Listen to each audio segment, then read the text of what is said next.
Welcome to Not Exactly Music, the podcast where I, Kent S. Godfrey, explore how humans experience tone, rhythm, melody, and harmony through multiple senses. This is episode 1. Today's episode is an introduction to the podcast. It's a very broad overview to give you an idea of what's to come in the future. It'll give you a little bit of a background so that things aren't such a surprise and you can start to connect the different ideas. It'll give you a small idea of where I'm coming from and where I'm going. It's a roadmap. The problem that the Not Exactly Music podcast addresses is that some autistic people are too overstimulated or understimulated by sound to perceive tone, rhythm, melody, and harmony auditorily. Those particular autistic people and deaf people lack access to the myriad benefits associated with the concept music. Thus, the purpose of the Not Exactly Music podcast is to show that tone, rhythm, melody, and harmony, the components of music, are experienced through multiple senses. Here's what I'm going to do for you throughout the entire podcast. I'll create a paradigm shift in how you understand music, the arts, the senses, and the world around you. I'll stimulate thought, particularly about the concept music, and I'll introduce you to a wide array of strange and unusual topics. And of course, I'll give you my thoughts on those topics as well. Here are 9 hypotheses that guide the podcast that I'll be exploring and delving into throughout. Number 1. By experiencing multisensory tone, rhythm, melody, and harmony from the natural environment for millennia, the species of mankind has a deep understanding of these things regardless of which senses they are perceived through. Number 2. Various societies combine their culture with tone, rhythm, melody, and harmony to form unique concepts, one of which is called music. So I believe that these concepts around the world really are different things, and they don't need to be viewed through the Western lens. Number 3, the concept music is an invention of the Western imagination. Number 4, everything, including tone, rhythm, melody, and harmony, can be experienced through multiple senses. Number 5, every visual, auditory, tactile, and kinesthetic sensation has an equivalent counterpart in other senses. Number 6, every art form is the combination of tone, rhythm, melody, and harmony expressed through a different sense. Number 7, any song can be expressed and perceived through various senses. Number 8, not every culture has the concept of senses, and many cultures that have this concept contain far more than 5 senses.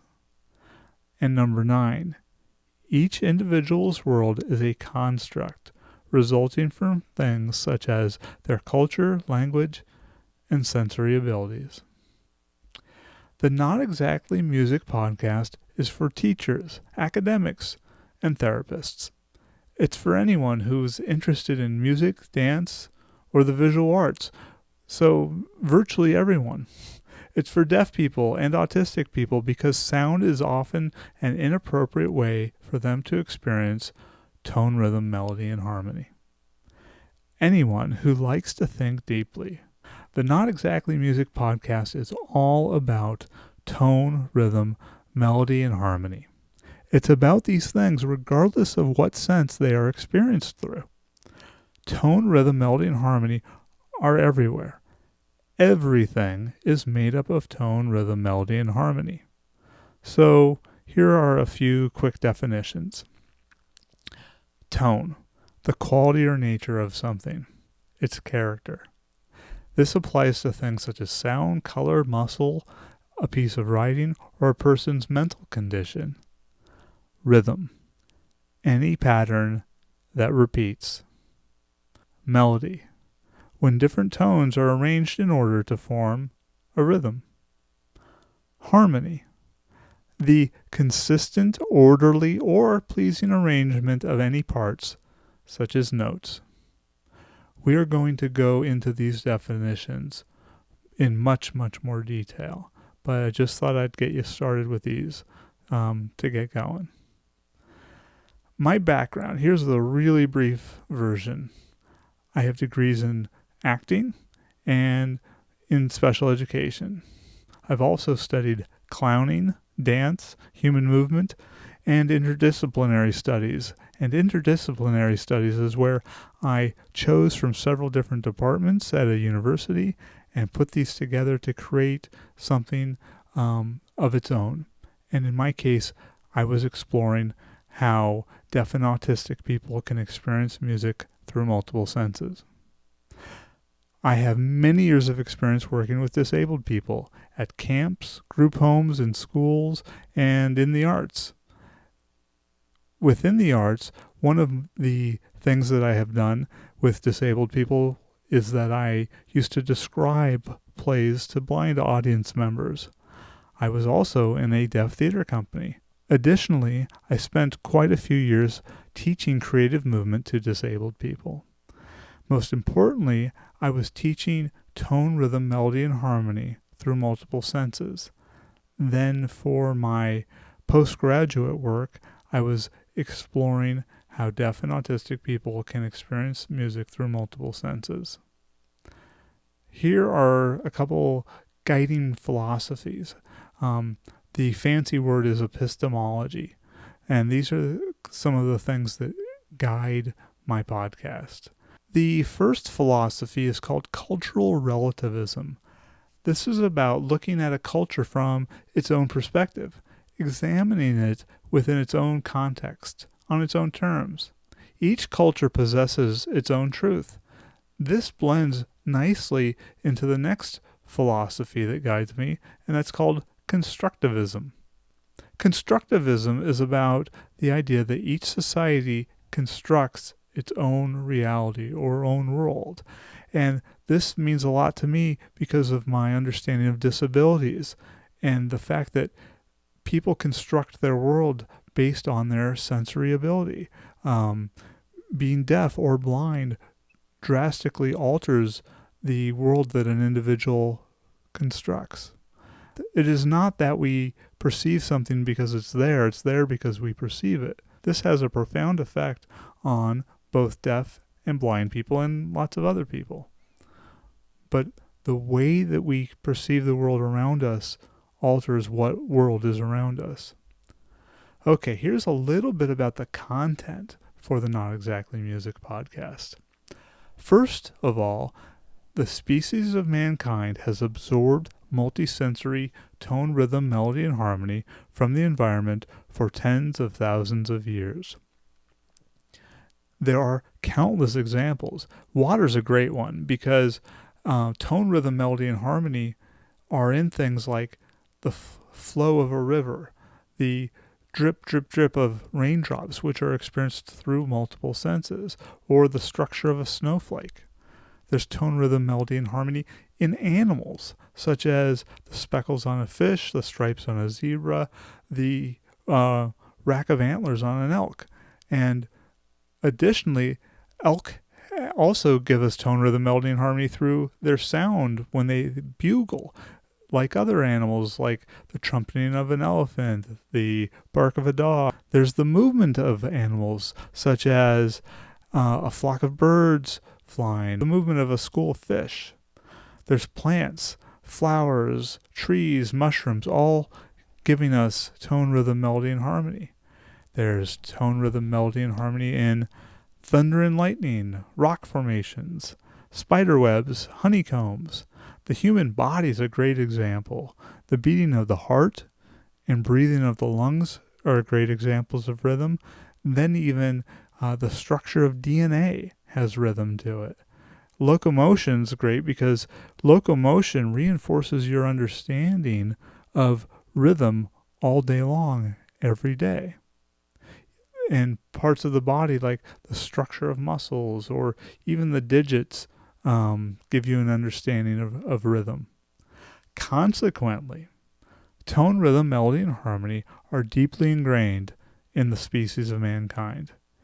And individual humans value tone, rhythm, melody, and harmony and know them intimately regardless of the senses through which they are perceived. Thus, I'm going to be delving into topics like biology and patterns in nature.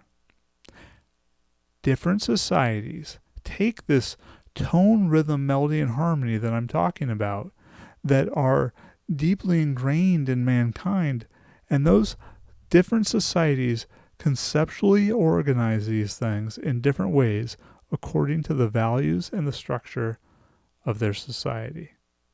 For example, according to many Western societies, when tone, rhythm, melody, and harmony are combined auditorily, the result is called music.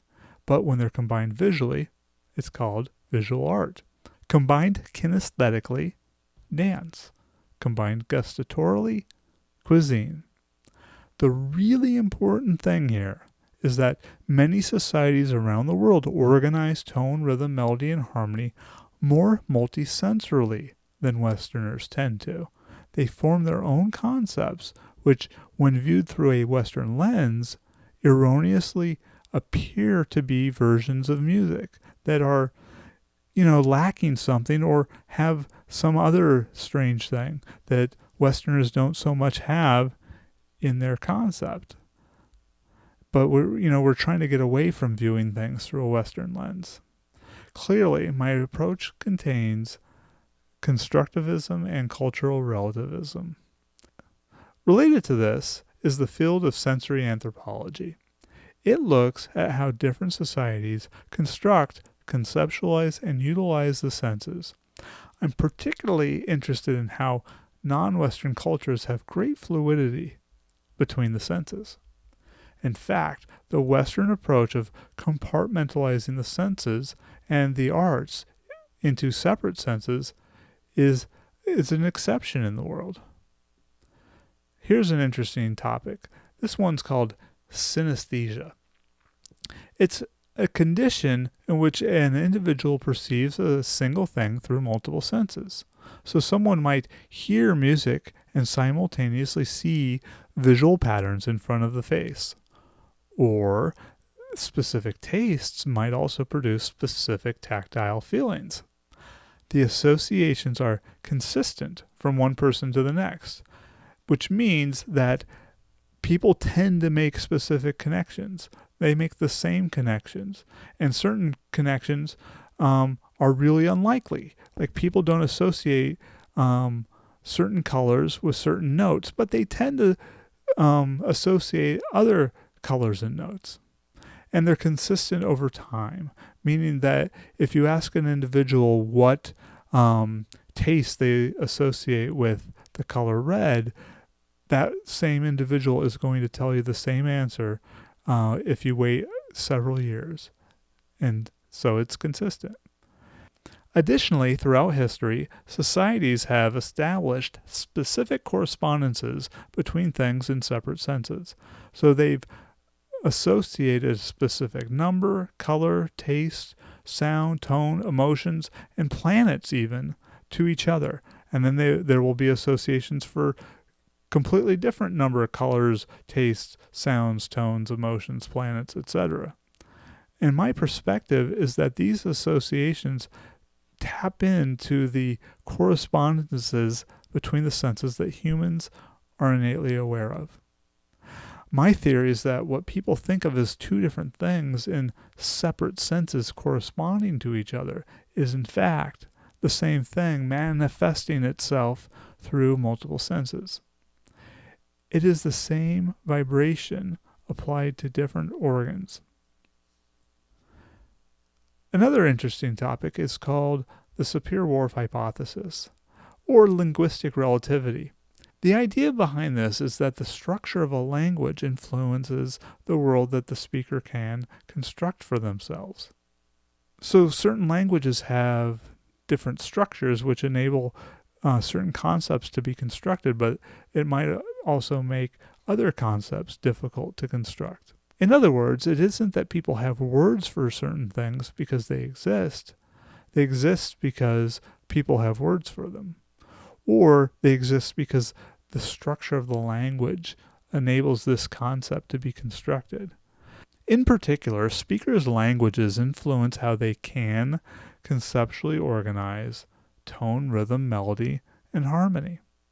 Especially important is that a language influences whether its speakers organize tone, rhythm, melody, and harmony in one sense at a time or multisensorily. There's quite a few interesting topics I like to cover within the arts.